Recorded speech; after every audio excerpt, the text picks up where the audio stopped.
on the way to the hospital during a traffic jam. With my father suffering from a brain hemorrhage, I encountered my husband, a traffic police officer named Ethan, directing traffic. My mother wanted to beg him for help, but I interrupted her, decisively turning the steering wheel to take a shortcut. In my previous life, Ethan hesitated but eventually cleared the way for me, allowing my father to reach the hospital. That night, however, his childhood friend Lily, angry over his failure to answer her call, committed suicide by turning on the gas. Ethan appeared unaffected, even hosting a celebratory dinner for my father's discharge. But on that very night, he poisoned everyone's food. It's all because of you and your wretched father. If not for you, Lily wouldn't have died. You two killed her. You must pay for her life, he declared. When I opened my eyes again, I was back on the day my father had fallen ill. This time, Ethan answered Lily's call without hesitation, rushing to her side. Yet somehow, he still regretted it later. The blaring horns of rush hour filled the air. My father lay unconscious in my mother's arms, his life slipping away. We were trapped at an intersection. Outside the car window stood Ethan's colleague, Logan, in uniform, his expression cold and unyielding. Everyone's stuck here.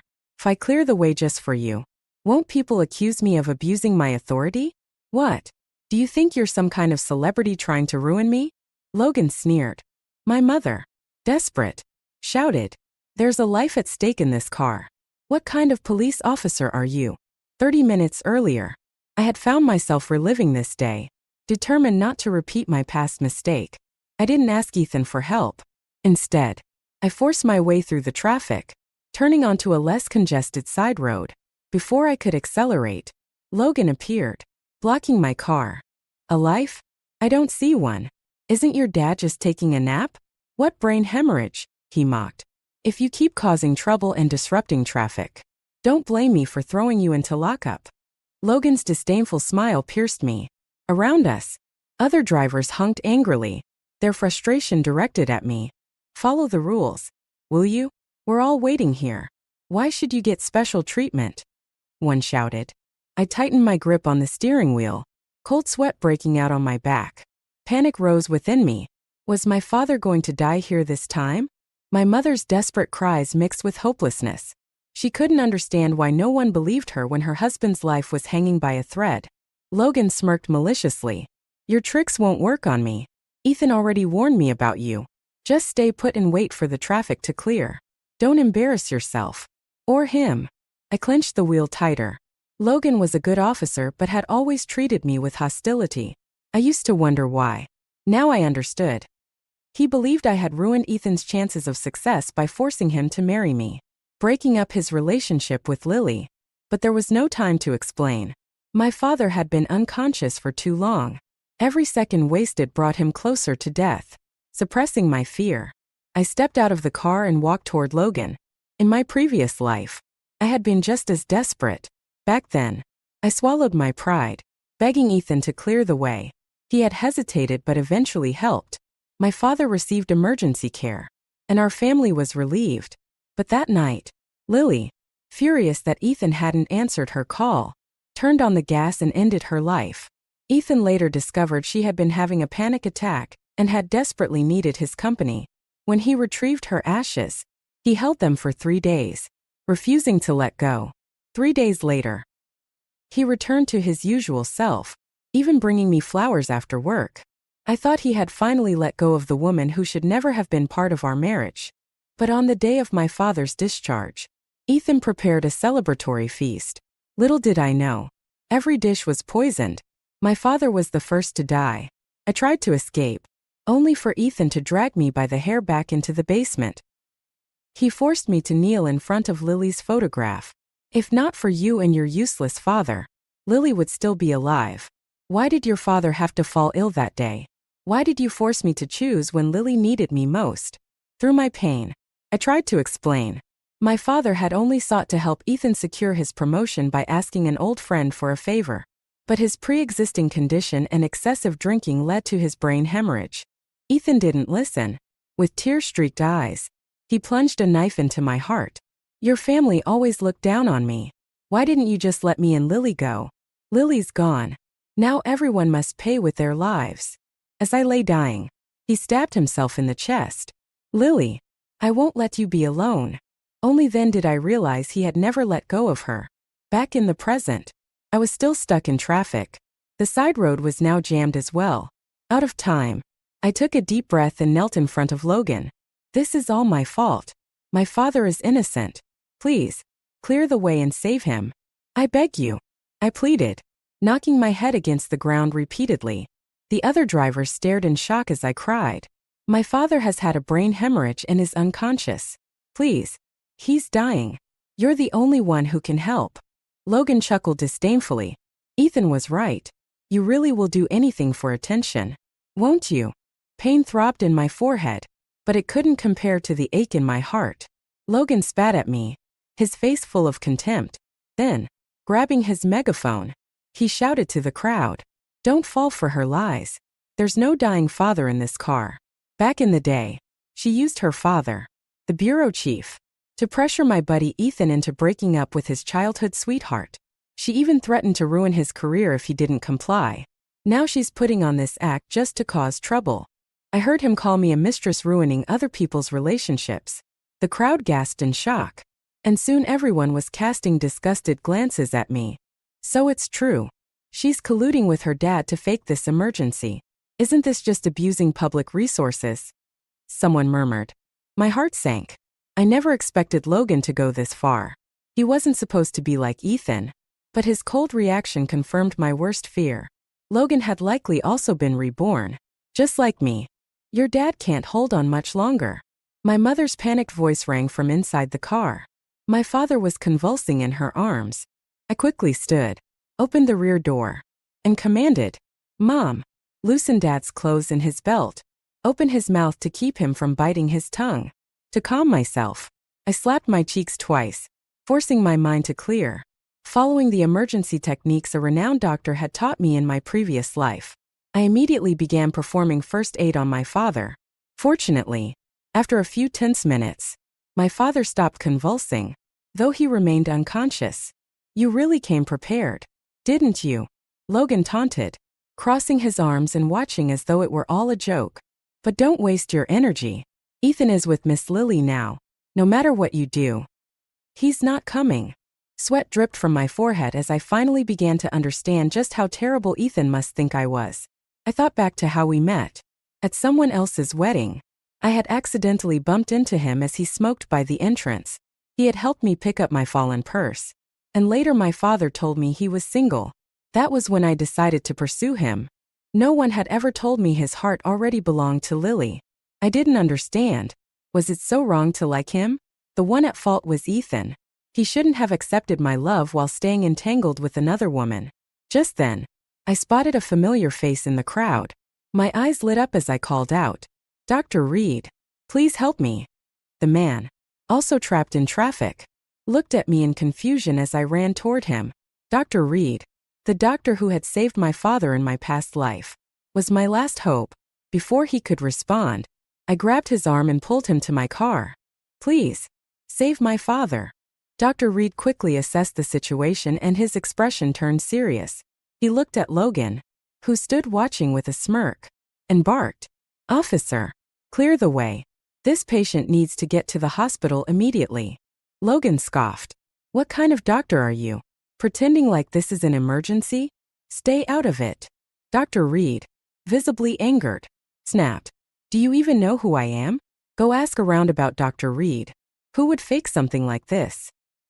He began examining my father's condition, but his words were sharp.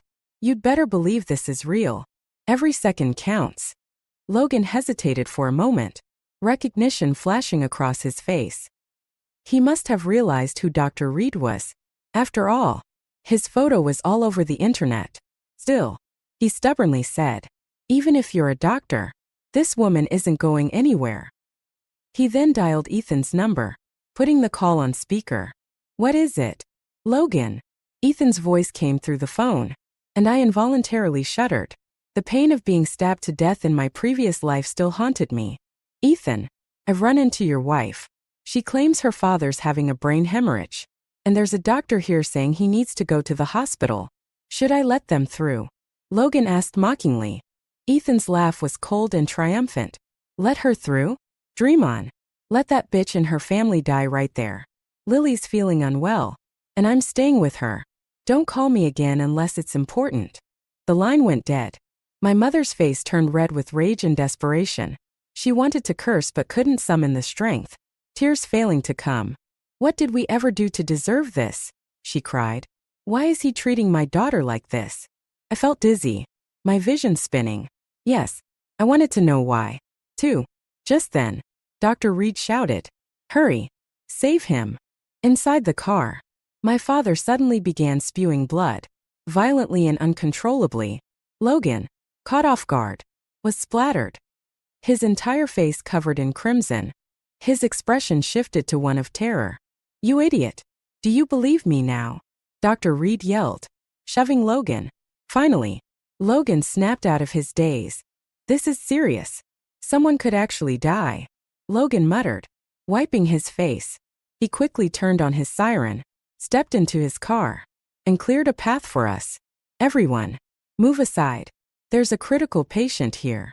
Following behind him, I felt a sliver of hope. Dr. Reed was already on the phone with the hospital, ensuring a team was ready for our arrival. When we reached the hospital, the medical staff rushed to the car, taking my father into the emergency room.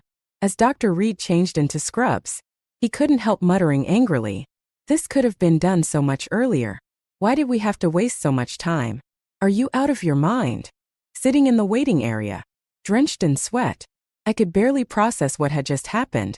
Nurses rushed in and out of the operating room, their trays covered in blood-soaked gauze. Why did you bring him in so late? He's been in this condition for so long. Were you hoping he wouldn't make it? One nurse scolded. Logan, looking embarrassed, tried to explain. I thought it was fake. Fake? Are you blind? The symptoms were obvious. How are you even a police officer? The nurse snapped before storming back into the operating room. I gripped my mother's hand tightly, trying to comfort her. Logan, meanwhile, frantically tried calling Ethan, but Ethan didn't answer. He's probably busy, Logan mumbled awkwardly. For once, he didn't try to justify Ethan's actions. The absurdity of the situation seemed to have left him speechless. I covered my face with my hands, taking a deep breath to steady myself. Logan seemed unsure of what to say, shifting uncomfortably. Suddenly, his eyes lit up, and he called out toward the corridor. Ethan, we're over here. The words I was about to say caught in my throat. I followed Logan's gaze and saw Ethan standing at the end of the corridor, carefully supporting Lily as if she were the most precious treasure in the world. Hearing Logan's shout, Ethan turned to look, his expression darkening instantly when his eyes landed on me. Logan, what's going on? Didn't I tell you to keep her from coming to the hospital? How could you let this happen? His words were directed at Logan, but his eyes were locked on me. Logan panicked. No, Ethan, I didn't let her through on purpose. Her father really has a brain hemorrhage. He even sprayed blood on me. Logan gestured at his stained uniform, his tone almost pleading. Ethan, however, remained unmoved. Spitting blood? Probably some staged blood pack. Logan, you're just too soft-hearted for your own good. The anger I had been holding back finally burst out. With a cold glare, I stepped toward Ethan. My father is in there fighting for his life. You'd better pray he survives. Otherwise, I'll make sure you regret it. Before Ethan could respond, Lily interjected in a soft, delicate voice. Sister, don't blame Ethan. I know you're just jealous that he came to see me and decided to stage this whole drama. But how could you curse your own father like this? She frowned slightly, leaning against Ethan. Ethan, I still feel a bit unwell. Ethan's panic was immediate and visible. Let's go find another doctor, he said, holding her hand as they prepared to leave. I trembled, my fury nearly consuming me. During our marriage, I had often felt there was someone else in Ethan's heart, but whenever I asked, he remained silent. It wasn't until one drunken night, when he clung to me, crying out Lily's name, that I realized there had always been another woman in our marriage. Lily had been part of his life since childhood. She went abroad for college after high school and only returned the year I met Ethan. Lily suffered from psychological issues, and during her episodes, she would cry and beg Ethan to come to her. Yet, when she recovered, she would remind him that he was married and they needed to keep their distance. Their relationship was entirely dictated by Lily, her invisible hand controlling Ethan. Time and time again, a single phone call from Lily would pull Ethan away from me. My nails dug painfully into my palms as I tried to steady myself. Just then, Dr. Reed burst out of the operating room, his expression urgent. "Where are the patient's family members?" I rushed to the door, my heart pounding. "Dr. Reed, how's my father?" He adjusted his glasses, letting out a deep sigh. "He's out of immediate danger, but he'll need to stay in the ICU for a few days for observation." Beside me, Logan let out a relieved sigh. Thank goodness. If something had happened, I don't know if I'd still have my job. He gave me an apologetic smile. "Sorry, sis-in-law. I really didn't expect things to turn out like this today." Leaning against the wall, I took a moment to process everything. Relief flooded me. My father had survived. In my past life, Ethan had refused to believe my father's illness was real. But this time, we had made it to the hospital in time.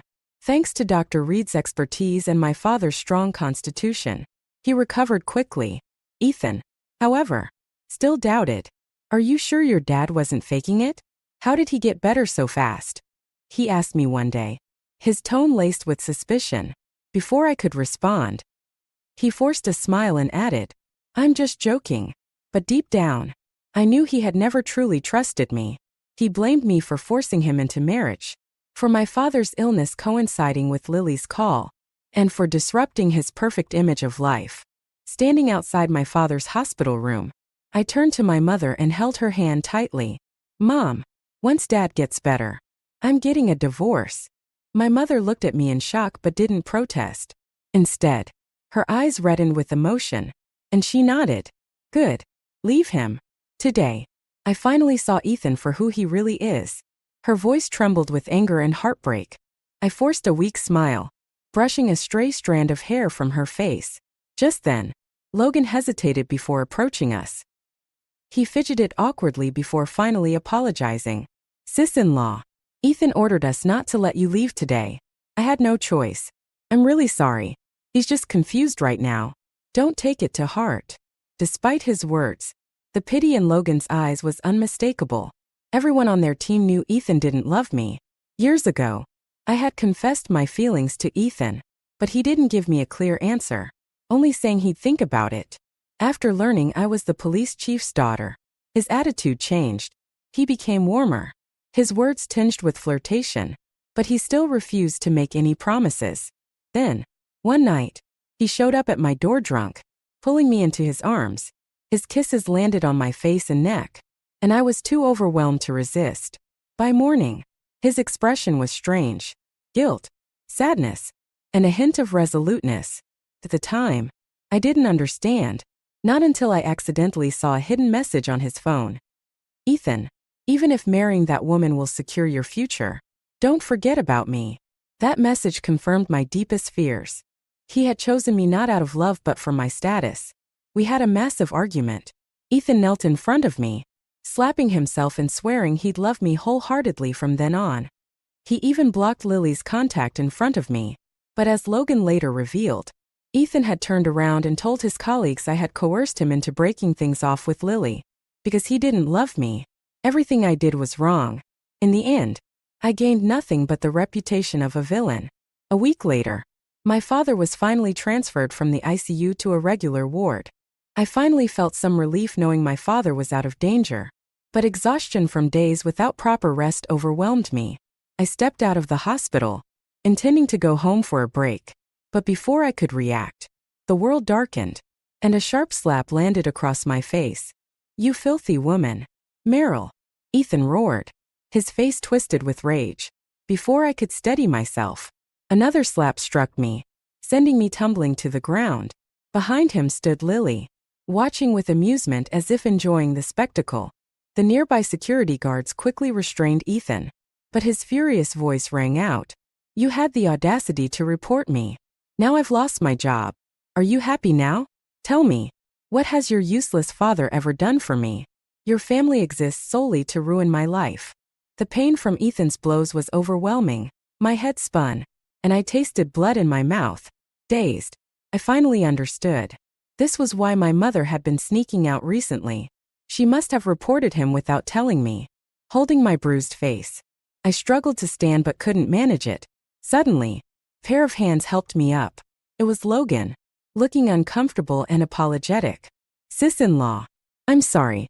I really couldn't stop Ethan. He was called into the office by the chief this morning, and he's been like this ever since. I let out a bitter laugh. It's not the first time he's acted this way, is it? Logan tried to reason with Ethan. Ethan, you're in the wrong here. Everyone saw what happened. Her father is still in the hospital. How could you hit her like that? Ethan spat on the ground. Who knows if he's really sick or just faking it? He snapped. His tone completely unhinged. Even Logan's face darkened at that, clearly annoyed. Ethan, the whole hospital knows about this. Why don't you believe it? Are you pretending to be clueless? Or are you really that blind? If you have a shred of decency, you'd go check on your father-in-law right now. Logan said firmly. Ethan froze, clearly not expecting this. For a moment, doubt flickered across his face, but it was quickly replaced by indifference. Even if he's really sick, so what? He's old, doesn't take care of himself, and still drinks. If he didn't end up with a brain hemorrhage, who would? Lily, ever opportunistic, chimed in. Exactly. Meryl, your father's illness isn't Ethan's fault. Besides, Ethan was with me at the hospital yesterday, working hard. People always say he doesn't take his job seriously. As she spoke, she reached out to gently stroke Ethan's face, her actions intimate and unashamed. The two of them stood close, as if I didn't exist. Ethan straightened his clothes and looked at me with a sneer. Stop pretending to be the victim. You promised me marriage would bring me a promotion. And look at me now. Still just a traffic cop with no real position. Meryl, everything your father's going through, he brought on himself. I licked the blood from my lips, nodding slowly. You're right, Ethan. It's all my fault. Thinking I was giving in, Ethan's voice grew louder and more arrogant. Let me tell you this. You'd better figure out a way to get me a higher position. And I want your mother to apologize to me for what she did. Looking at his smug expression, I couldn't help but laugh bitterly. An apology? Shouldn't you be the one apologizing? You were the one who approached me. But you've been spreading lies that I used my family's influence to force you into marriage. You deleted Lily's contact yourself, but then claimed I forced you to. I used to think it wasn't worth explaining, that I could just focus on our family. But now, it seems necessary. Hearing this, Lily abruptly let go of Ethan's hand. Wait, what? Ethan, didn't you tell me she forced you to delete my contact? And that she coerced you into sleeping with her? You said you felt dirty and had no choice but to marry her. Ethan's face changed colors rapidly, but he stammered. Well, none of that matters now, does it? He turned to me, his expression hardening. What's the point of bringing this up now? Meryl, you've wasted so much of my time. How are you going to make it up to me? Before you, I felt free with Lily. But you just disgust me. His venomous words left me rooted to the spot, unable to move. Why did he hate me so much? I stared at him for a long moment before pulling a folded document from my bag. If you're so disgusted, then let's end this, I said, handing him the divorce papers. Ethan took the papers, his expression shifting as he read the words, divorce agreement. He looked back at me, his gaze suddenly complex. You're serious? I couldn't understand why he seemed hesitant now. After everything. Of course. After the divorce, all property will be split evenly. I won't take anything more than what's fair. And anything given by my father, cars, houses, must be returned. Ethan looked flustered by my calm demeanor. Meryl, this doesn't seem like you. Are you putting on an act? Or do you have some hidden plan? I glanced at Lily, who stood to the side with a triumphant smirk. Ethan, I'm giving you exactly what you wanted. Why don't you believe it? Ethan's expression darkened as he replied. Fine, I'll agree to the divorce. But only if your mother apologizes to me and withdraws the report. I stared at him, incredulous. You're dreaming. Turning to Lily, I added, I hear you've been struggling with mental health issues. Lily, I've arranged for a top doctor to evaluate you. It's the least I can do. Lily panicked, shaking her head quickly. That won't be necessary. I'm fine now. Her overly defensive reaction was starkly different from her usual demeanor. In my past life, she had constantly used her condition as an excuse to pull Ethan away from me. But now, she seemed completely unaffected. Ethan stepped protectively in front of Lily, his face dark with anger. Meryl, if you dare touch her, I'll make sure you regret it. I met his glare without flinching. Do you think I'm afraid of you? Go ahead and try, I said coldly. Before I could say anything more, Ethan's gaze suddenly shifted past me, his expression turning nervous and ingratiating. Captain, what brings you here? The police captain furrowed his brows, looking at Ethan with a mix of confusion and authority. I should be asking you that. I told you to handle your resignation papers. What are you doing here? Ethan's face flushed with embarrassment, but he couldn't hide his unwillingness. It was just a mistake. I can change. Why do you have to fire me?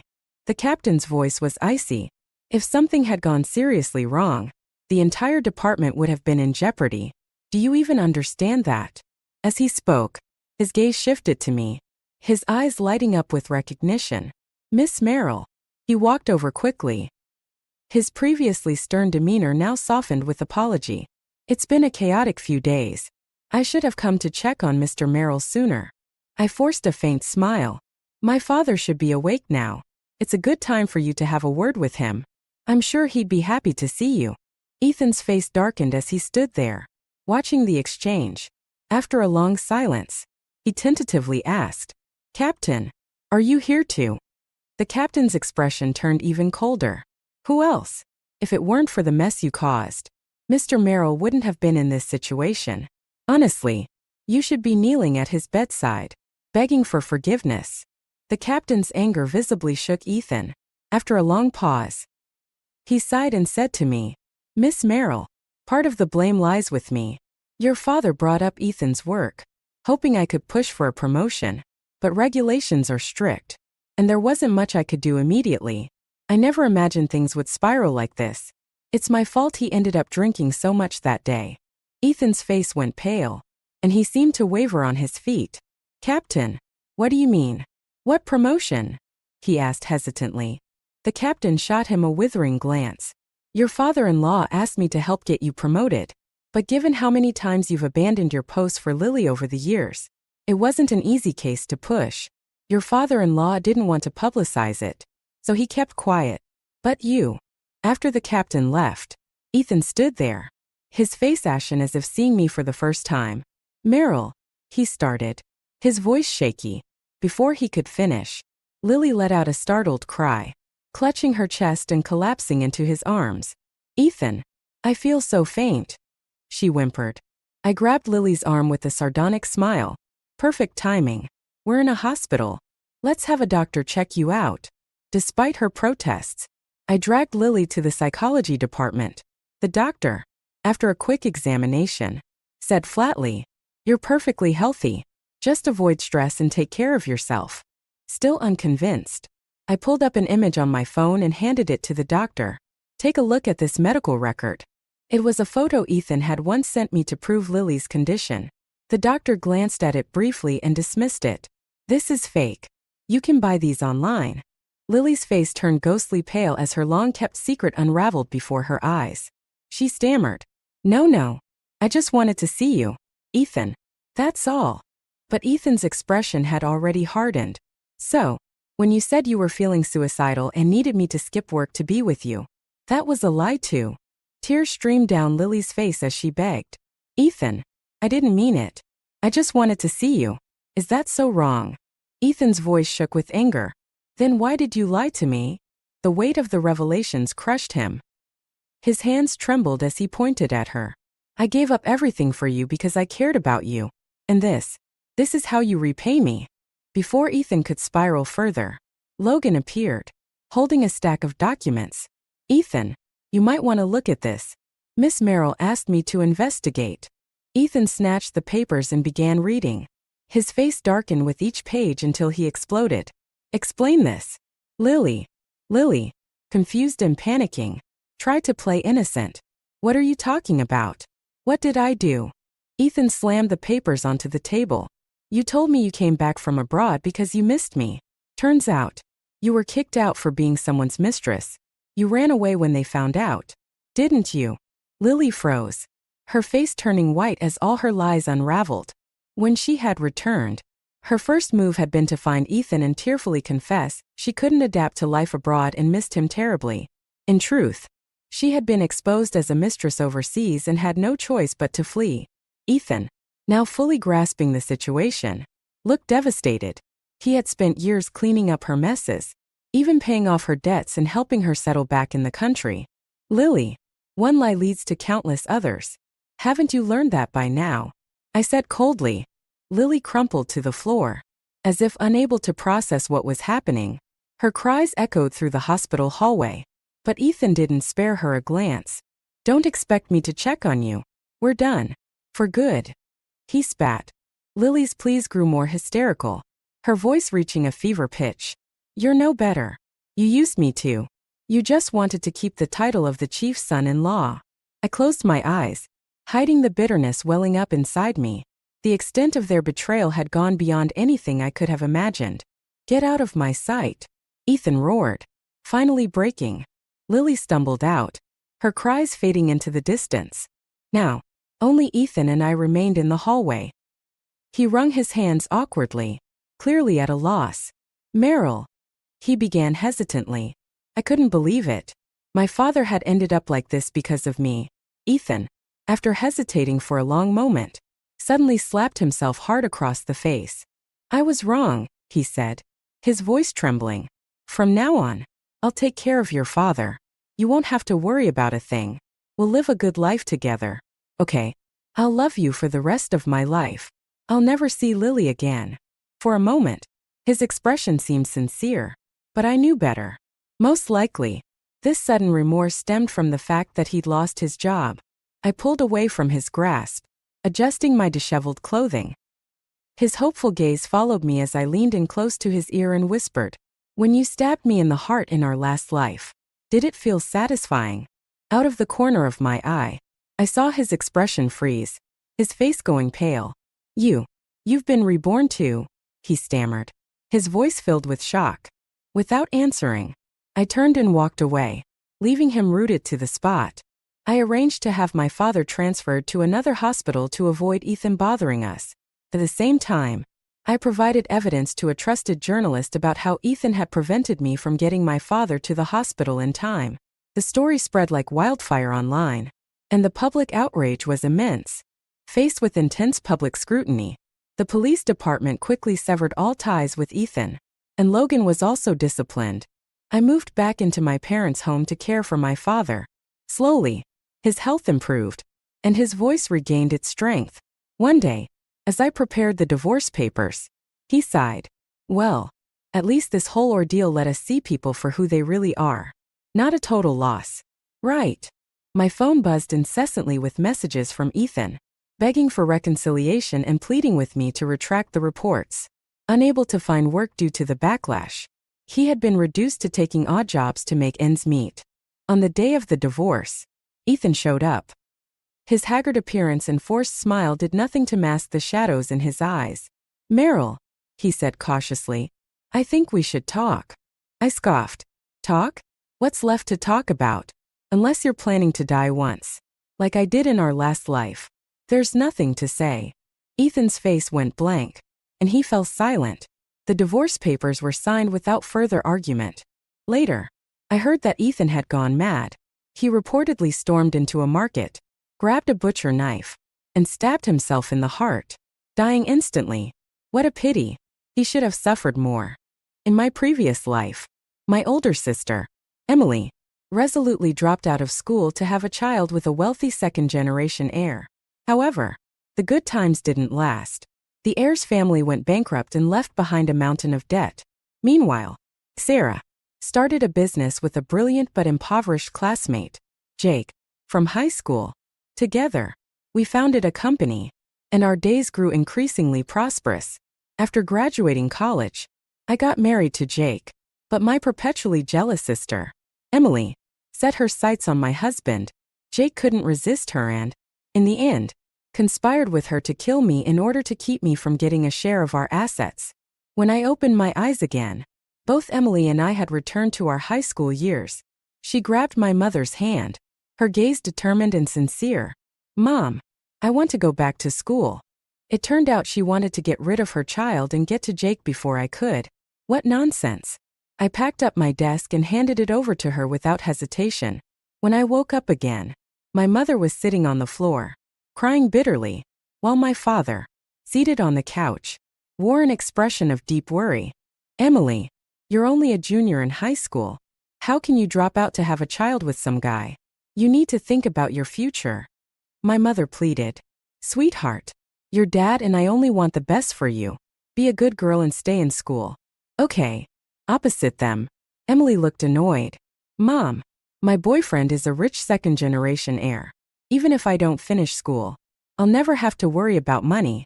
I'll be a pampered rich wife someday. Those people who go to college don't necessarily marry better than I will. Stop standing in the way of my future and ruining my plans.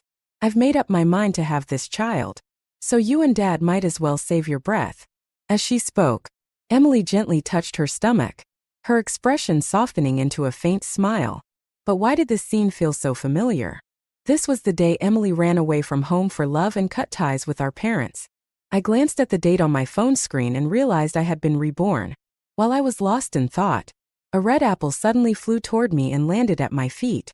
"Mom, stop crying already. Look, your bookworm daughter is still sitting there. She's enough for all your dreams of academic success." Emily's mocking voice echoed in my ears, bringing back the suffocating memory of betrayal. In my previous life, Emily's wealthy husband, Tom, went bankrupt when their child was only 3, burdened with debt. He desperately borrowed more money to start over but failed repeatedly due to his lack of ability. His endless failures drove him to alcoholism. Whenever he got drunk, Emily became his punching bag. By then, I had already co-founded an e-commerce company with Jake, the top student from my high school. Our business thrived, and by the time I graduated from college, we had gotten married.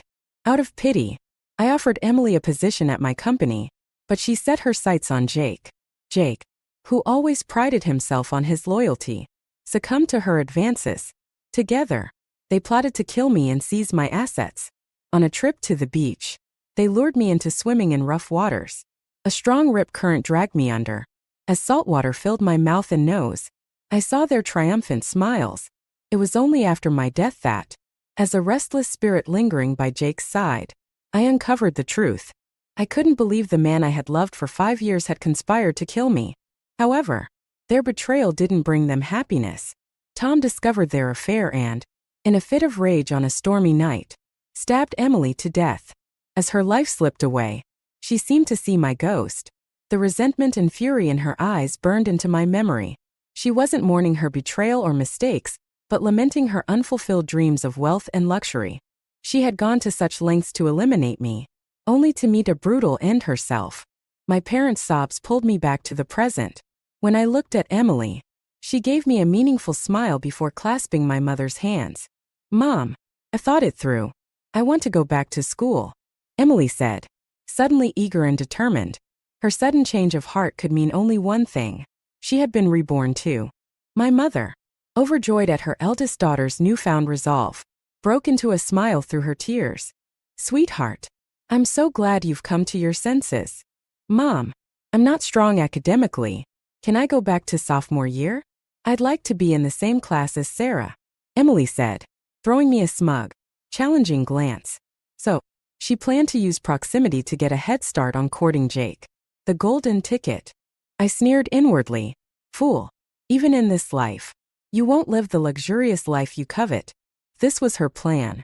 I would happily let her dig her own grave. My parents, thrilled that Emily was finally focused on her studies, pulled strings to place her in my class. She aborted her child and decisively broke up with her rich boyfriend. To Emily, Jake and I were now the only obstacles to her dream of becoming a wealthy wife. "Sarah, this time, I'll take everything from you. Your man, your wealth, And your status? She whispered in my ear, her smile both smug and sinister. I chuckled coldly. Go ahead and try. Emily, infuriated by my taunt, turned red with anger. Just you wait. Don't cry when you lose. She strutted away in a white dress, flaunting herself like a peacock. I knew this game all too well. My parents had always favored Emily, who was confident and eloquent, while I was introverted and awkward. Even in our previous life, when I caught Emily and Jake kissing in the kitchen, my mother defended her. My mom didn't criticize Emily at all. Instead, she kept everything under wraps, maintaining a facade of peace. Meanwhile, Jake, my husband of 5 years, was effortlessly seduced by her. Because of this, Emily always had the upper hand in front of me.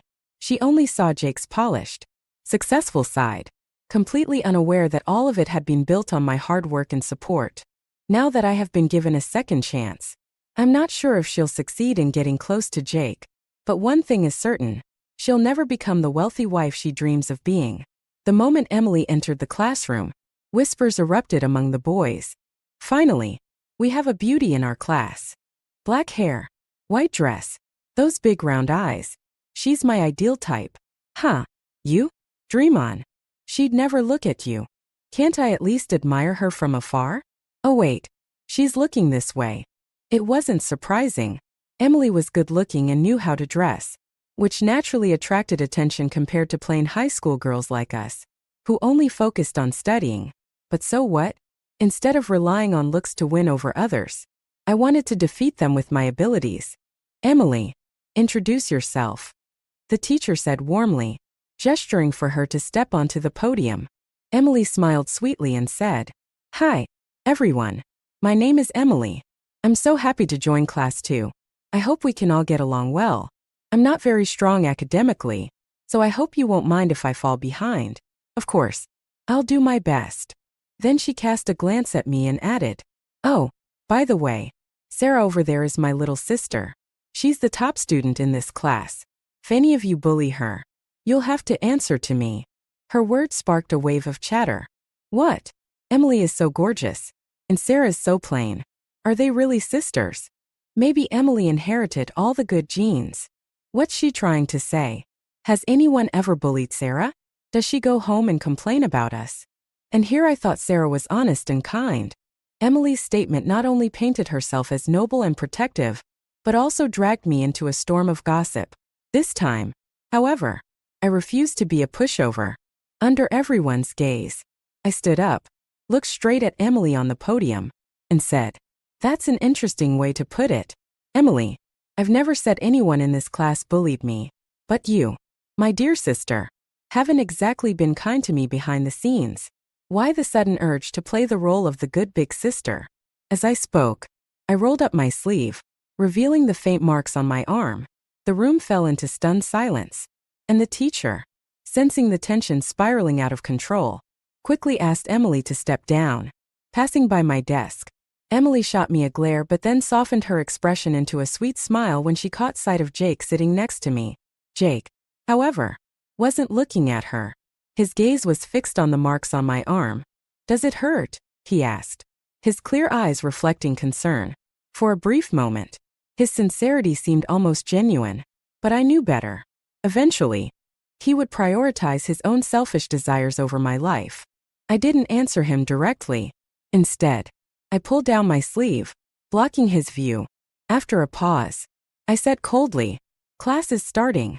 Stop staring at me. After class, Emily cornered me at the staircase. So what if you exposed me? Sarah, I don't care what they think. The only one I'm interested in is your little desk mate. And soon enough, he'll be mine. The next morning, I realized what she meant. She used the excuse of needing help with her studies to ask the teacher if she could switch seats and have Jake as her desk mate. The teacher looked at me hesitantly. Sarah, are you okay with this? Being one of the top students in the class, my opinion naturally carried some weight. Emily looked at me smugly, as if she had already won. But Jake, sitting beside me, tugged at my sleeve like a pitiful child. Sarah, please don't let them switch us. I only want to sit with you. I knew he had a slight fondness for me at this point. I was kind to him, never looking down on him like the others did because of his shabby, worn-out shoes. Around me, he didn't feel inferior. Instead, he received encouragement and praise.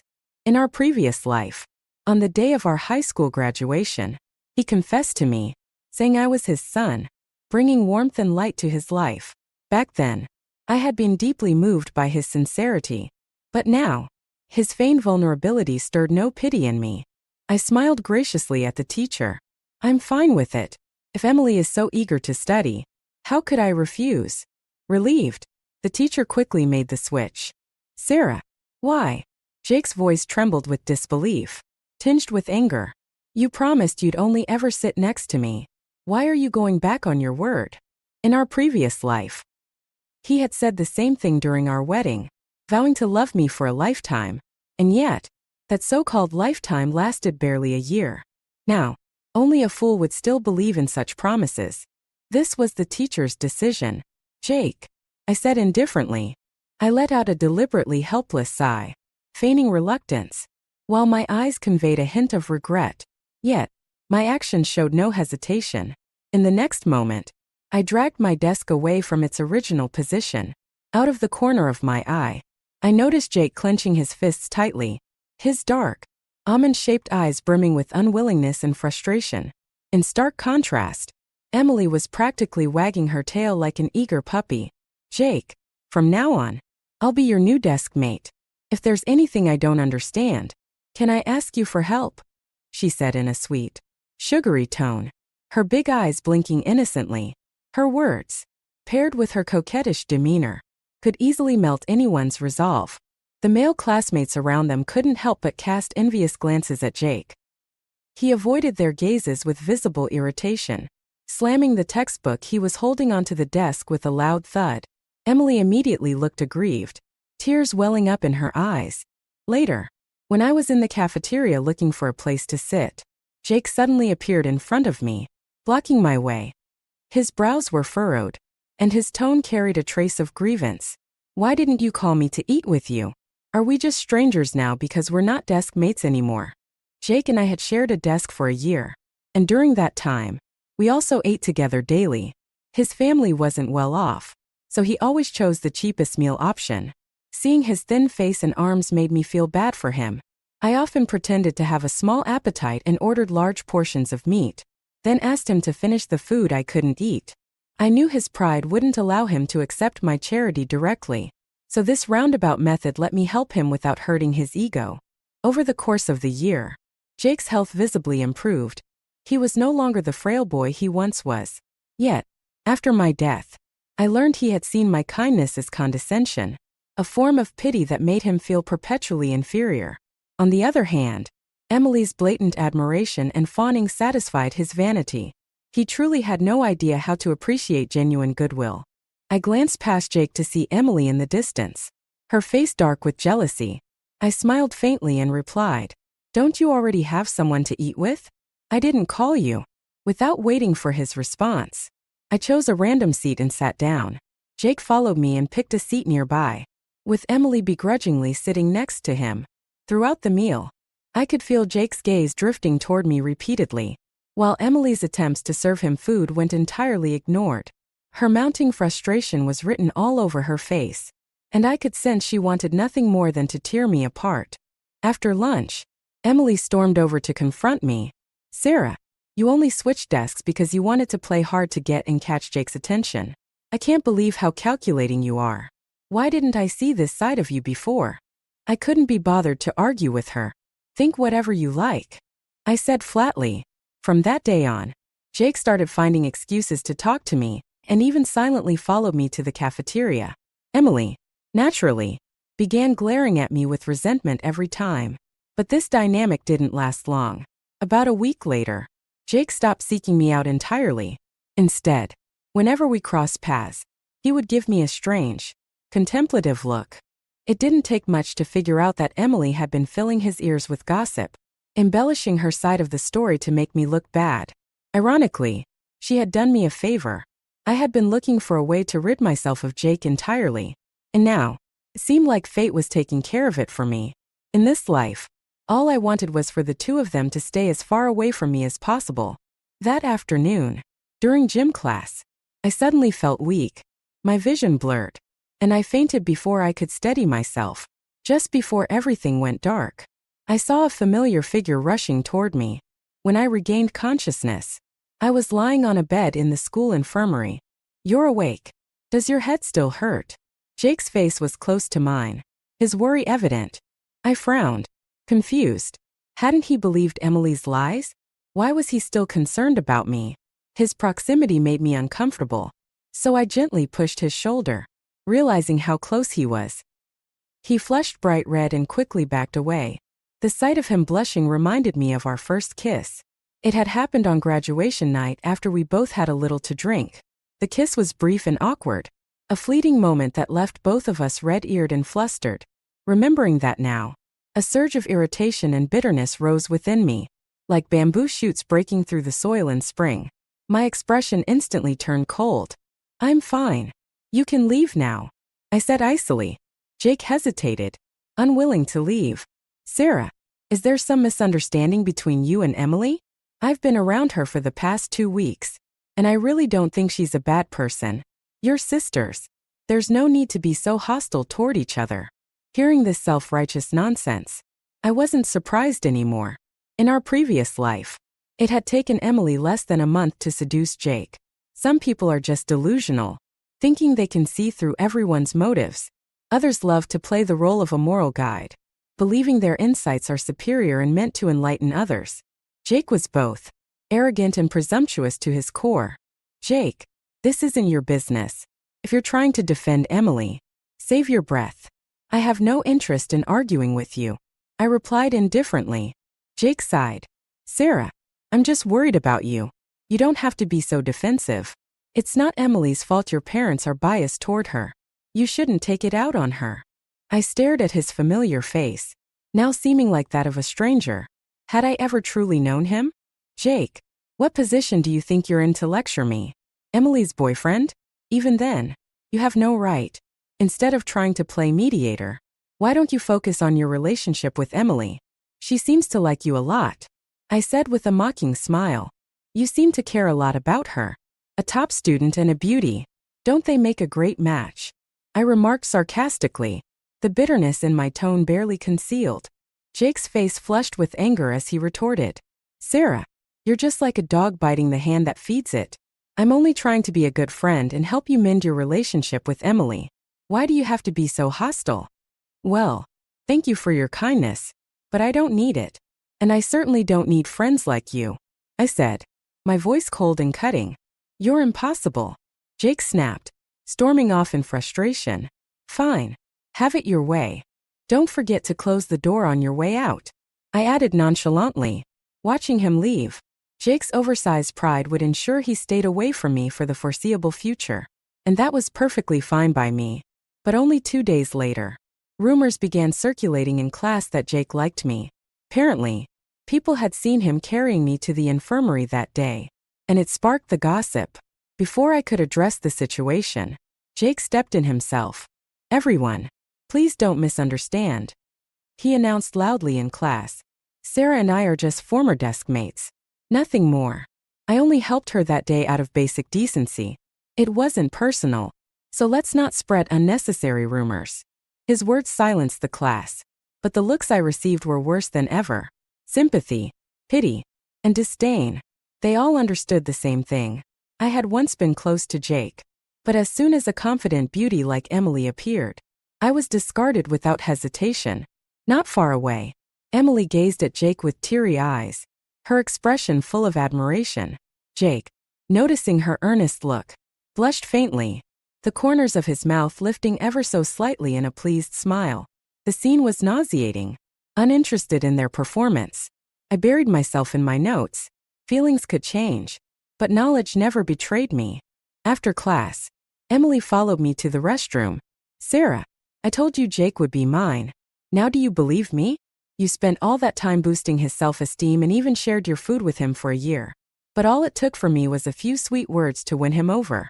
Face it, you're a failure." I glanced at her indifferently. "Haven't you ever heard? Anything that can be stolen wasn't worth keeping in the first place. Keep pretending you don't care." she sneered. Suddenly, Emily turned on the faucet and splashed water onto her own head before bursting into loud, dramatic sobs. Sarah, I know you like Jake, but he doesn't like you. How can you blame me for that? She wailed. Her cries quickly attracted a crowd of curious classmates outside the restroom. Emily's tear-streaked face and pitiful demeanor drew their sympathy, while their eyes turned toward me with a mixture of disdain and disgust. Sarah, Emily continued, sniffling theatrically, if you like Jake so much, I'll stop spending time with him. As your sister, I'd never steal someone you care about. Before long, Jake showed up. His expression one of righteous indignation, positioning himself protectively in front of Emily. He glared at me. Sarah, I don't like you. Why are you taking it out on Emily? No wonder she says you're so sensitive and hot-tempered. Now I see she's right.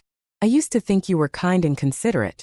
But I was wrong, he said, his tone full of reproach. I rolled my eyes, turned around, and grabbed a small bucket of water. Without hesitation, I threw it over both Jake and Emily. Gasps erupted from the onlookers as the water drenched the pair. They stood there, dripping wet and stunned, looking like two pathetic wet dogs. Feeling calmer now. You two? I asked, my voice icy. Jake, when did I ever say I liked you? Did you dream that up?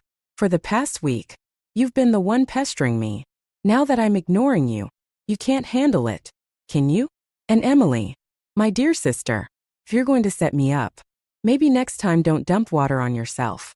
Or better yet, stab yourself with a knife. That might make your act more convincing. Looking at the crowd, I continued, since so many of you are watching, let's make this clear. From now on, the two of you better stay out of my way. Next time, it won't just be water.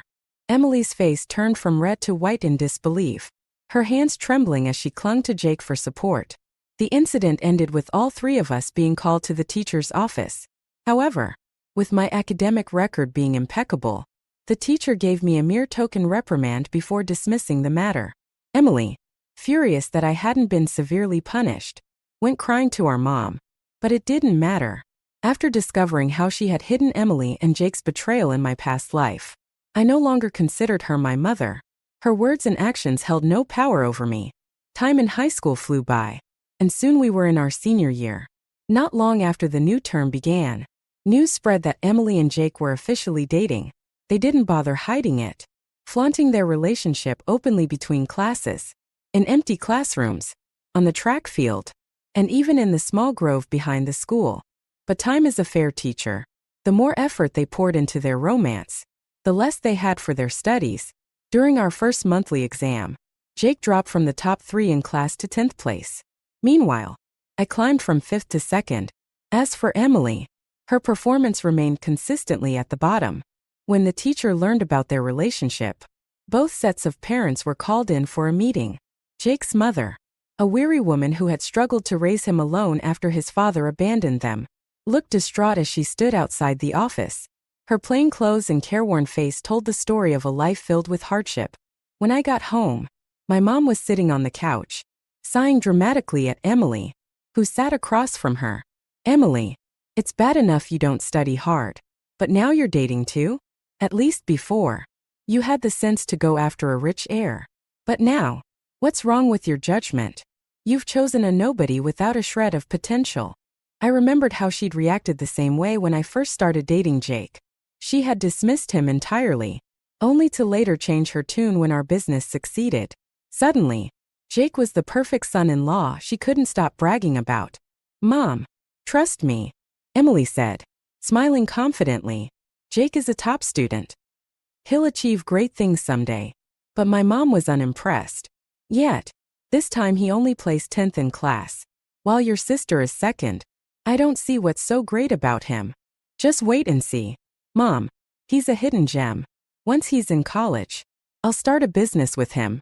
When your daughter and son-in-law become successful, I'll make sure you live like a queen, envied by everyone. Emily was as good at selling dreams as she was at charming people. In no time, my mom's frustration melted into smiles and laughter. But when they noticed me walking in, their cheerful expressions froze. Ever since the incident where I dumped water on Emily, my mom had insisted I apologize. I'd refused, leading to an extended Cold War between us. Having lived this life once before, I'd come to understand many things. I no longer craved my parents' affection.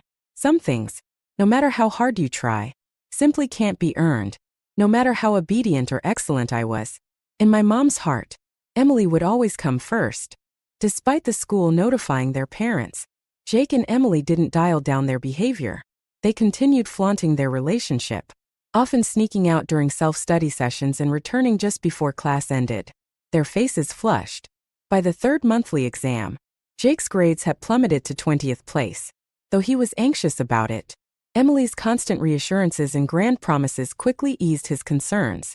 The once envied beauty and brains couple had now become the class joke.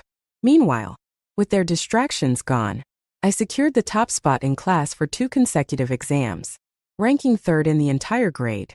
When Tom, Emily's former wealthy boyfriend, learned about her new relationship, he felt betrayed. She had claimed she needed to focus on her studies to avoid compromising her future, only to turn around and date someone else. Furious, Tom ambushed Jake and Emily outside the school gates one afternoon, bringing a group of friends with him. The altercation ended with all 5 of them being hauled to the police station. Jake walked away with a fractured hand but spent his compensation money on expensive cosmetics to please Emily. It was almost comical. Jake spared no expense on Emily, despite his mother's sacrifices, eating the simplest meals just to support him. Emily, of course, couldn't resist showing off to me, constantly boasting about her love story with Jake while counting down the days until she could become Mrs. Jake. Half a year later, June arrived, and with it, the college entrance exams. A year and a half of effort culminated in 2 days of relentless writing. When the tests were over, I felt confident. I was certain I'd get into a university, the school I'd attended in my past life. Jake, however, looked troubled, his face clouded with worry. During the final mock exam before the real thing, he had hit an all-time low, barely scoring above the cutoff for first-tier universities. "Sarah, how do you think you did?" Jake asked, his tone awkward, as if he were reluctant to speak to me. I glanced at him and smiled faintly. "Better than you, I'm sure." He laughed bitterly. "I'm definitely not getting into a university." When we'd first become desk mates, we'd both dreamed of attending a university and had promised to meet there after the exams. But Jake had long since lost sight of his original goals, veering off course. As I turned to leave, Emily suddenly appeared, looping her arm through Jake's possessively, like a hen protecting her chick. "Sarah, after a year of pretending, you're finally showing your true colors. Trying to steal my boyfriend." She sneered. I gave her and Jake a withering look before tossing out, "Birds of a feather," and walking away. Foolishness, I'd heard, was contagious, and I had no intention of catching it. I needed my brain for more important things, like building my future business. A little over 2 weeks later, the results came out. I had scored 680, my best performance all year, securing my spot at a university. Jake, on the other hand, barely cleared the first-tier cutoff by 5 points, while Emily didn't even pass the undergraduate threshold. Eventually, they enrolled in a local university and a vocational college, respectively. I, however, returned to the city where my dreams had once flourished. On the first day of school, at the gates of a university, I ran into Ethan. He was wearing a crisp white shirt, just as he had in my past life, exuding the same warmth and charm. "Excuse me, are you from the computer science department?" he asked, smiling kindly. Looking at his familiar face, I felt my eyes grow hot with unshed tears. "Yes, I am. My name is Sarah. I'm a new student in the computer science department." "I'm Ethan, a junior. Let me show you to the dorms." In my past life, Ethan had provided me with $50,000 during my most difficult times. I thought he'd done it purely because he believed in my potential. But later, I learned he had long harbored feelings for me. At the time, I was already dating Jake. So Ethan kept his feelings hidden, silently supporting me from the shadows. On the day I was buried, Ethan spent the entire night by my grave. He had told me his greatest regret was being too timid to fight for me, allowing my husband and sister to conspire against me. After my death, Ethan had sought revenge, destroying Jake's company and leaving him drowning in debt. That evening, when Ethan's familiar and confident figure appeared in class, it felt like destiny had given me another chance. I soon learned that Ethan was our class advisor. In my previous life, I had only gotten to know him through a mentor's research project. The moment he entered the room, our eyes met. His dark gaze held a depth of emotion, tenderness and longing that didn't belong in a first meeting. I couldn't shake the feeling throughout the entire class meeting. After it ended, I rushed out of the room, my thoughts in turmoil. Under the amber glow of the streetlights, Ethan's shadow stretched long and thin, as if it had crossed seasons just to meet me again. When I reached him, it became clear that he'd been waiting for me. "Ethan," called softly, my voice trembling. "Sarah," he said. His voice steady but his eyes rimmed with red. "I'm back." He smiled faintly, and his hand hovered in the air, seemingly wanting to ruffle my hair but hesitating. I saw the restraint in his eyes and leaned my head forward, encouraging him.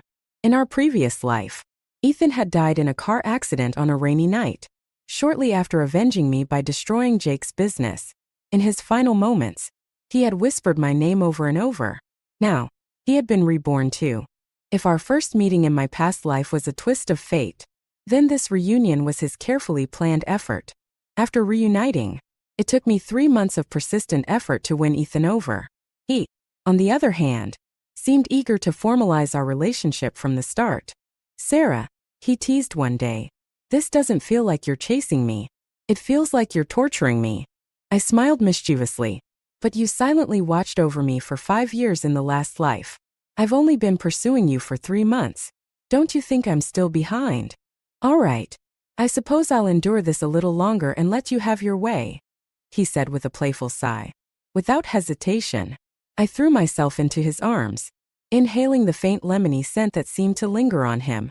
I could never get enough of it. As his hand cupped my cheek, I abruptly pulled away. "No, this won't do. We're not officially boyfriend and girlfriend yet. No hugging allowed." Ethan let out a resigned sigh before wrapping me firmly in his embrace.